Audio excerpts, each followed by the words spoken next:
Good morning मेरे प्यारे प्यारे बच्चों, कैसे हो आप सब। उम्मीद करती हूँ आप सब खुश हो और मज़े से हो। आज की इस वीडियो में बच्चों आप सभी का मैं बहुत बहुत स्वागत करती हूँ। आज मैं फिर से आप सबके सामने आई हूँ एक नया टॉपिक लेके, जो कि आपकी 10वीं कक्षा का पहला पाठ है पद, जिसके रचयिता हैं सूरदास।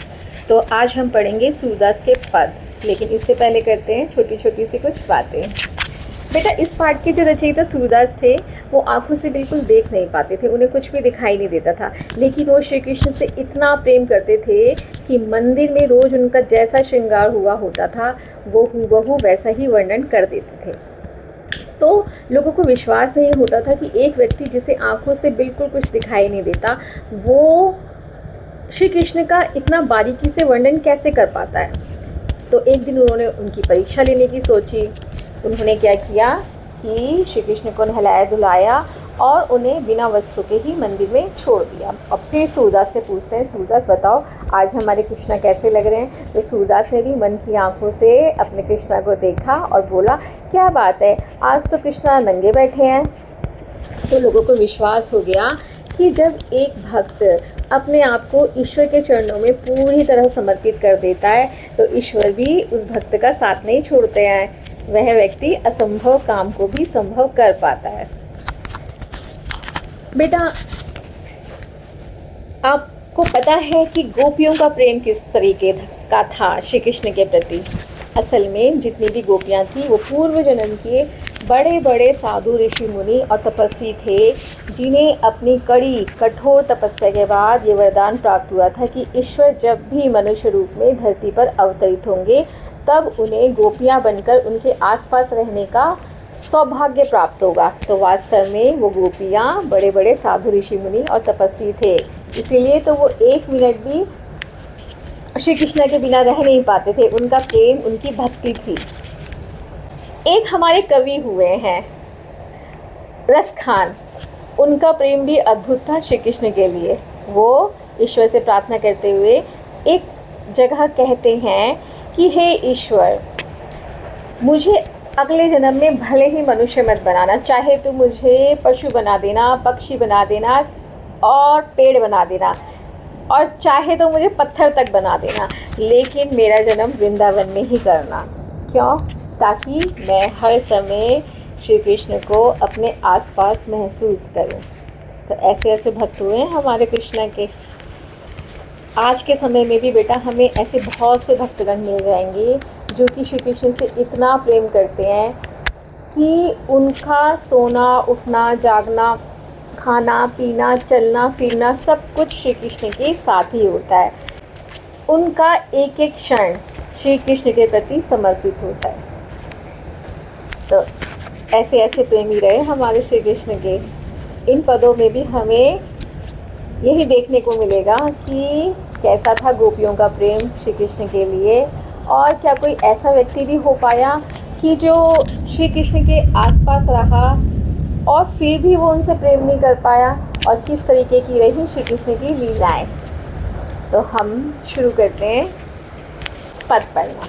ठीक है बेटा, इसका पहला पद बेटे मैं आपको गा के सुनाती हूँ, उसके बाद हम किताब से पढ़ेंगे। शुरू करते हैं। उधो तुम हो अति बड़े भागी, अपरस रहत स्नेह तगाते, नाहिन मन अनुरागी, पूर्ण पात रहत जल भीतर, तारस देह नादागी, जो जल माह तेल की गागरी, बूंद नाता को लागी, रीति नदी महा पाओ न बोर्यो,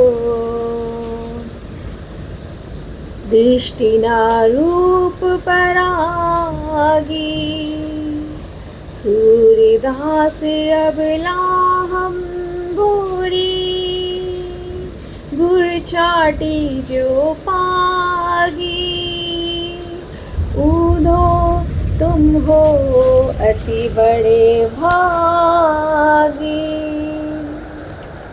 चलिए अब आगे शुरू करते हैं।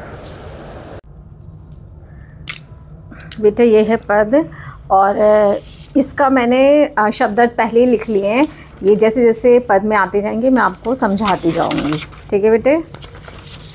चलिए शुरू करते हैं। ये वाला जो हमारा पद है ये हमें उस घटना की ओर संकेत करता है बेटा, जब श्री कृष्ण को वृंदावन छोड़ के मथुरा जाना पड़ा था, और मथुरा जाकर जब वो कंस का वध कर देते हैं और वहाँ पे ही राजपाट संभाल लेते हैं, और उसके बाद उन्हें पता चलता है कि मेरे वियोग में गोपियों का बहुत बुरा हाल है। तब उनका जो मंत्री उद्धव था वो नीतियों में निपुण था, और क्योंकि वो उनका भाई भी था, चचेरा भाई, तो कुछ कुछ उनकी तरह दिखता भी था। तो श्री कृष्ण को पता था कि ये ज्ञानी है, और इसके अंदर वो कला है कि यह जाकर गोपियों को समझा पाएगा कि गोपियाँ अब इस बात को जान ले कि ईश्वर जो है वो कण कण में व्याप्त है, वो केवल एक व्यक्ति में ही सीमित नहीं है। तो उद्धव ये संदेश लेके गोपियों के पास जाते हैं। तब गोपियाँ व्यंग करते हुए को क्या बोलती है, इसमें पढ़ते हैं। ऊधो तुम हो अति बड़ भागी। अति मतलब बहुत, और बड़ भागी मतलब भाग्यशाली। ऊधो तुम जो हो बहुत भाग्यशाली हो। अपरस, अपरस मतलब होता है अस्पृश, अस्पर्श, अछूता। अपरस रहत स्नेह तगाते, तुम अछूते रहे। स्नेह मतलब होता है, रहत मतलब रहते हैं, और तगा मतलब जाल। तो तुम जो हो अस्पर्श, अछूते रहे प्रेम रूपी तगा धागा, प्रेम रूपी धागे से, प्रेम रूपी जाल से तुम अछूते रह गए। ऐसा होता है ना बेटा, जब नदी में जाल पड़ता है तो कुछ जो मछलियाँ होती हैं वो किस्मत वाली होती है, जो वो जाल उनको छू नहीं पाता है ना। तो यहाँ पे यही कह रहे हैं कि तुम भी प्रेम रूपी जाल से तुम्हें छू नहीं पाया, इसलिए तुम बहुत किस्मत वाले हो, बहुत भाग्यशाली हो। नाहिन मन अनुरागी, और ना तो तुम्हारा मन, नाहिन मतलब होता है ना तो, नाहिन ना तो तुम्हारा मन जो है अनुरागी हुआ। अनुरागी मतलब प्रेमी हुआ, ठीक है बेटे। पुरैनी पात रहत जल भीतर, फिर आगे कहते हैं पुरैनी मतलब होता है, पुरैनी मतलब होता है कमल, कमल। तो कहते कमल का पत्ता, पात मतलब पत्ता। तो कमल का पत्ता जो है जल के भीतर रहता है, ठीक है। जल क्या, वो तो कीचड़ जैसा ही होता है तालाब में, है ना, साफ पानी तो नहीं होता है। जल के भीतर जो पत्ता होता है वो उसमें पूरी तरह डूबा हुआ होता है, लेकिन फिर भी तारस देह न दागी, उसका जो कीचड़ होता है, उसका जो रस होता है, जो कीचड़ जो होता है उसका, कमल के देह मतलब शरीर, उसके रस पर अपना निशान नहीं छोड़ पाता, ठीक है, उसको गंदा नहीं कर पाता। कमल का पत्ता कीचड़ के अंदर रहता है, लेकिन कीचड़ उसको फिर भी गंदा नहीं कर पाता। जो जल माह तेल की गागरी, जैसे जल माह, माह मतलब में, जल में तेल की गागरी, गागरी का मतलब होता है घड़ा। जो मतलब जैसे, गागरी मतलब होता है घड़ा। जैसे तेल का घड़ा जल में डाल दें, बूंद न ताकू लागी, लेकिन फिर भी उसमें तेल की एक बूंद नहीं लग पाती है। तो यहाँ तक वो उद्धव को क्या कहते हैं, जैसे तेल का घड़ा कोई हम पानी में डालें और उसमें बूंद नहीं लग पाती, उसी तरीके से तुम भी एक कमल के पत्ते के समान रहे, जो कि कीचड़ में रहा, लेकिन उसका उस पर एक दाग तक नहीं पड़ पाया, एक बूंद के बराबर भी दाग नहीं पड़ पाया। प्रीति नदी में पाँव न बोरियो, और तुमने, प्रीति नदी मतलब होता है प्रेम रूपी नदी, प्रेम रूपी सागर। प्रेम को क्या माना जाता है, सागर माना जाता है। जैसे नदी में तो हम फिर भी तैर के दूसरा किनारा पा लेते हैं, लेकिन प्रेम के चक्कर में जो एक बारी पड़ जाता है, प्रेम रूपी सागर, उसको प्रेम में पड़ना ऐसा माना जाता है जैसे वो सागर में कूद गया है, जब वो किसी किनारे पे नहीं जा सकता है। तो तुम तो बड़े समझदार निकले, तुम प्रेम रूपी नदी में तुमने पैर ही नहीं डाले। तो नदी में उतरने के लिए या सागर में उतरने के लिए पहले क्या करता है, पैर डालना पड़ता है ना। तो तुमने तो पैर ही नहीं डाले, तुम आगे बढ़ने के बाद दूर रही, तुम बहुत समझदार निकले। दृष्टि न रूप परागी, और ना तो तुम्हारी दृष्टि श्री कृष्ण के रूप पे पड़ी। परागी मतलब होता है, परागी मतलब होता है आकर्षित करना। जैसे फूल में पराग होता है ना, पराग क्या करता है, भंवरों को अपनी तरफ आकर्षित कर लेता है। इसी तरीके से तुम्हारी जो है तो दृष्टि ही नहीं पड़ी उनके रूप पर। अगर तुम्हारी दृष्टि उनके रूप पे पड़ी होती तो तुम उनसे आकर्षित हुए बिना नहीं रह पाते। इसीलिए वो उधो को किस्मत वाला कह रहे हैं। लेकिन फिर वो कहते हैं, सूरदास आगे कहते हैं, सूरदास हम अबला हम भोरी, कि हम जो है अबला है। अबला होती हैं वो स्त्रियां जिन्हें कुछ पता ना हो कि क्या करना है। तो कहते हैं कि हम तो अबला थी, हमें पता ही नहीं था, हम तुम्हारी तरह ज्ञानी थोड़ी थे, हमें तो कुछ पता ही नहीं था, हम भोली भाली थी।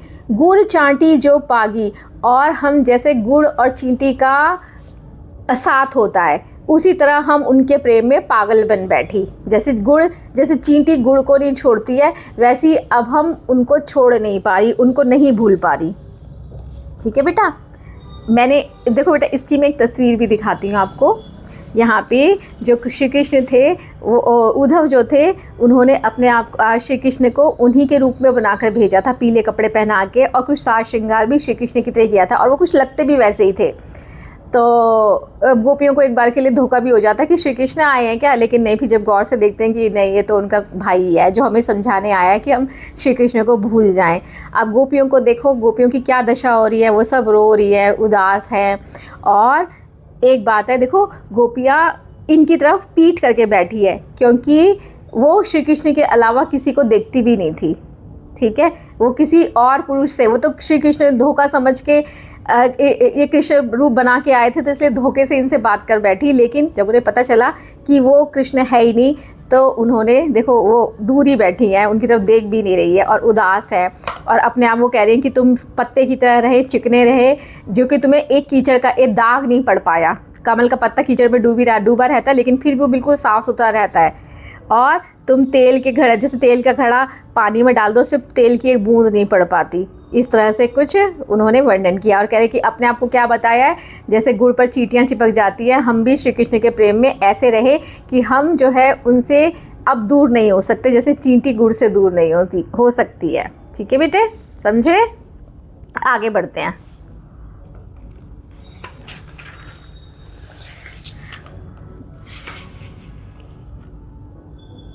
दूसरा पद पढ़ते हैं। मन की मन ही मांझ रही, कहिए जाई कौन पे उधो, नाही परत कही अवधि आधार आस आवन की, तन मन विधा सही। अब इन्हें जोग संदेशनी सुनी सुनी, विरहनी विरह दही, चाहती होती गुहारी जितहि ते, उतते धार बही। सूर्यदास धीरे धरे क्यों, मर जादा ना लही, मन की मन ही मांझ रही।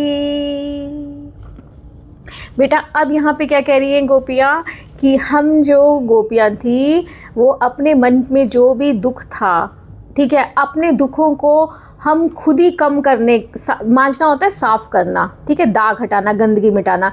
तो दुख का जो विकार उनके अंदर है, जो दोष जो दुख का उनके हृदय के अंदर है, वो खुद ही अपने आप को समझा रही है, दुख को, अपना दुख मिटाने की कोशिश कर रही है मांझ कर।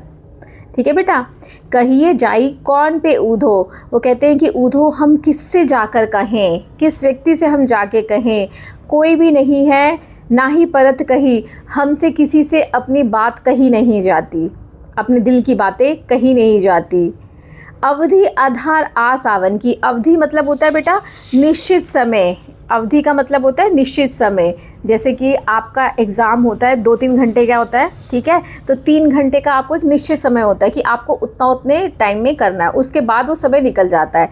तो जब श्री कृष्ण भी वृंदावन छोड़ के मथुरा जा रहे थे, तो वो गोपियों से कह के गए थे कि मैं परसों आ जाऊँगा, तो लेकिन वो आते नहीं हैं बरसों तक, तो उन्होंने एक निश्चित समय दिया था कि परसों तक मैं आ जाऊँगा। तो अब वो रोज़ परसों का इंतज़ार कर रही थी। तो अवधि कहते हैं उन्होंने एक निश्चित समय दिया था, यही कारण था कि हम आस लगाए बैठे थे उनके आने की। आस मतलब आशा लगाए बैठे थे उनके आने की कि अरे मैं इतने टाइम में तो आ ही जाऊँगा। तन मन बिथा सही, इसीलिए हमारे तन में और मन में जो दुख था, जो कष्ट था, हम उसको सह रहे थे। इंतज़ार करना भी बहुत मुश्किल होता है किसी का बेटा। तो जो इंतज़ार में जो दुख हो रहा था, जो गुस्सा आ रहा था, जो कष्ट हो रहा था, वो उनको सह रहे थे, क्योंकि उन्हें लग रहा था कि अरे अब तो वो आने ही वाले हैं, आ ही जाएंगे। उनको उनके आने की आशा थी। अब इस जोग संदेश ने सुनी, अब इस जोग संदेश, अब जो तुम्हारा जो योग का संदेश है, योग संदेश मतलब योग बेटा होता है वैसे जब हम अपने मन, वचन और कर्मों को एक कर लेते हैं, उसको कहते हैं योग। ठीक है, लेकिन यहाँ पे योग क्या है कि हम जो है ईश्वर को भूल जाएं। ठीक है, ये मान ले कि ईश्वर जो है, जो योग का संदेश मतलब वो ये कहने आए थे कि अब कृष्णा नहीं आएंगे। तो अब जो तुम्हारा संदेश है ये सुन के विरहिणी होती है जो बिछड़ कर रहने वाली, जितनी भी गोपियाँ थी वो बिछड़ के रह रही थी श्री कृष्ण से, तो उनको विरहिणी कहते हैं। और विरह मतलब होता है दुख। तो कह रहे थे कि अब हम विरहिणियों का दुख जो है, बिछड़ने का, विरह मतलब होता है बिछड़ना। ठीक है, तो हम जो बिछड़ने का जो दुख है अब हम उसमें जल रही हैं। ठीक है, दही मतलब जलना। तो दह मतलब होता है दहन, जैसे लंका दहन कहते हैं ना, दहन मतलब जलना। तो कह रहे हम जल रही हैं। जलना यहाँ पे मतलब ये है कि हम तड़प रही हैं। चाहती हुती मतलब हम चाहती थी, गुहारी जितई थे। गुहारी मतलब होता है बेटा प्रार्थना करना, किसी से अपनी बात करना शिकायत करते हुए। ठीक है, तो हम चाहती थी जिससे हम अपनी शिकायत करें, अपने मन की बात कहें सारी, जहाँ से हम शिकायत करना चाहती थी, उती थे धार भई। अब वो गोपियाँ किससे कहना चाहती थी, क्योंकि देखो बेटे जब से श्री कृष्ण गए थे तब से वृंदावन का हर पक्षी, हर पशु, गोपियाँ, गोपी, हर व्यक्ति इतने दुख में था कि वो एक दूसरे से भी दुख नहीं कह सकते थे, क्योंकि सभी दुखी थे। सभी की पीड़ा बहुत ज़्यादा थी, तो कौन बचा दुख को मिटाने वाला, कौन बचा सुनने वाला। तो वो किससे कहना चाहती थी, सबके सब बस कृष्णा को ही कहना चाहते थे। तो कहते थे जहाँ से हम चाहते थे कि जो हमारी प्रार्थना सुनने वाला है, उते थे धार बही, वही हमें, और धार बही मतलब वही हमारे दुख का कारण बन रहा है, मुख्य स्रोत होना। ठीक है, वहीं से आग की लपटें निकल रही है, मतलब श्री कृष्ण ही हमें दुख पहुंचा रहे हैं। हम तो सोच रहे थे जब वो आएंगे हम उनसे शिकायत करेंगे और प्रार्थना करेंगे, जो हमारे साथ हुआ सब बताएंगे, लेकिन उल्टा वही हमें और जला रहे हैं, हमें और तड़पा रहे हैं। हमारे दुख और पीड़ा को उन्होंने ही आग की तरह बहुत बढ़ा दिया है। ठीक है बेटे, सूरदास अब धीर धरे क्यों। अब वो कहते हैं कि जब श्री कृष्ण ने ऐसा हमें संदेश भेज ही दिया है कि हम उन्हें भूल जाएं, तो अब हम धैर्य क्यों धरें, मतलब अब हम साहस क्यों रखें। ठीक है, क्यों अपने आप को समझाएं, क्यों मर्यादा ना लही, जब श्री कृष्ण ने ही मर्यादा नहीं रखी। मर्यादा मतलब होता है बेटा इज्जत। क्या इज्जत नहीं रखनी कि वो वादा करके गए थे कि मैं कुछ दिनों में आ जाऊंगा, लेकिन उन्होंने अपना वादा तोड़ा। ठीक है, और वचन तोड़ना, किसी टाइम पे वचन तोड़ना कैसा होता था, क्योंकि जैसे कहते हैं ना कि बेटा जवान पे हमारी सरस्वती होती है, ठीक है, देवी होती है बैठी हुई, कि जो बस एक बारी मुंह से निकल गया वो हमें करना ही है। तो जब ईश्वर ने भी कह दिया, श्री कृष्ण ने भी कह दिया कि मैं आऊँगा, तो वो उनको निभाना चाहिए था। ठीक है, तो कह रहे जब उन्होंने ही इज्जत नहीं रखी, तो अब हम धैर्य कैसे रखें। ठीक है, हम साहस कैसे रखें, कैसे अपने आप को समझाएं। इसको मैं पिक्चर के थ्रू भी बताती हूँ बेटे। देखो कि जहाँ वो इतनी दुखी हैं कि वो कष्ट में है, इतना रो रही हैं, इतना तड़प रही हैं कि वो श्री कृष्ण से ही प्रार्थना कर रही है। वो लग रहा है कि वही उनकी बात सुनेंगे, लेकिन वही वो तो अपना राजनीति, अपना वहाँ पे मथुरा में थे, और जैसे कि उन्हें कोई फ़र्क ही नहीं पड़ रहा और वही उनका कष्ट बढ़ा रहे हैं, वो उनकी बात नहीं सुन रहे हैं, ठीक है। और वो देखो उनका कष्ट कितना है ना, कितना रो रही हैं, कितना तड़प रही हैं। चाहती तो एक दूसरे से भी शिकायत कर सकती थी, लेकिन नहीं, सभी कैसे सुनेंगी वो एक दूसरे की, वो इस हालत में ही नहीं है सुनने की। तो सबकी क्या आशा थी कि जब श्री कृष्ण आएंगे तब वो उनसे शिकायत करेंगी, लेकिन असली दुख का कारण कौन थे? यही कृष्णा थे, जिन्होंने ये संदेश कहकर उद्धव को भेजा था कि अब वो नहीं आ पाएंगे। ठीक है बेटे, देखो चित्र, कितना सुंदर चित्र है।